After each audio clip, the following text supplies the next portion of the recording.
کەمبارانی گرفتی بۆ جوتیارانی ناحی سەنگاو دروست کردووە و بەو هۆیەوە ژیانی گوننشینان لەو ناوچەیەدا قورس و پڕ زەحمەت بووە.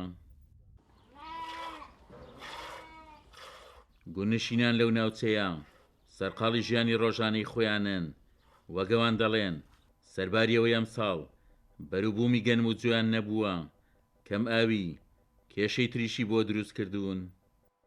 لە وەرگا وەک ساڵان نییە و مەڕ بدۆشرێت و کە بروبەر هەم ڕاگەهین دابین کەیت و نە لە وەرماوە نە ئاژاڵما هیچ نامێنی بەم شێوە بێت هیچ نامێنی.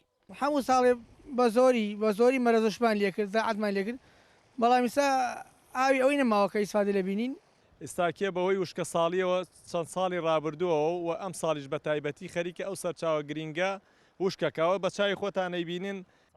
مامۆستایەکی زانکۆش دەڵێت بەوەی کەمبارانیەوە سەرەتاکانی بە بیابان بوون لە سنووری چەمچەماڵ سەری هەڵداوە.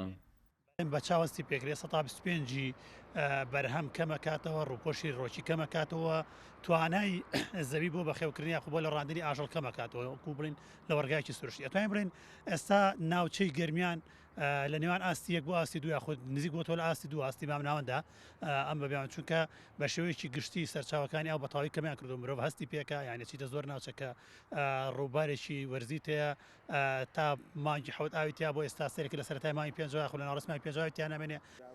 قایمقامی چەمچەماڵش دەڵێت کێشەی کەماوی لە ناوچەکەیان تا دێ زیاتر دەبێ و چارەسەری پێویستیش بۆ کێشەکە نەکراوە.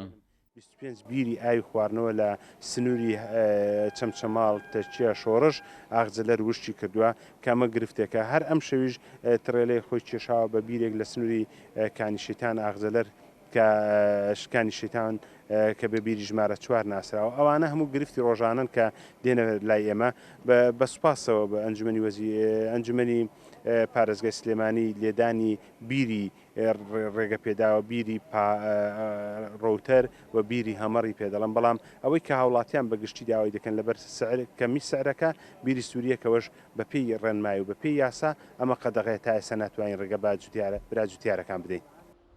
جگە لە دابەزینی ئاستیاوی دەریاچەکان بەشێک لە بیری گوندەکانیش وشکیان کردووە.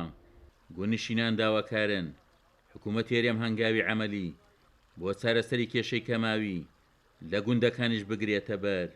عومەر غەریب، کورسات نیوز، ناحی سەنگاو.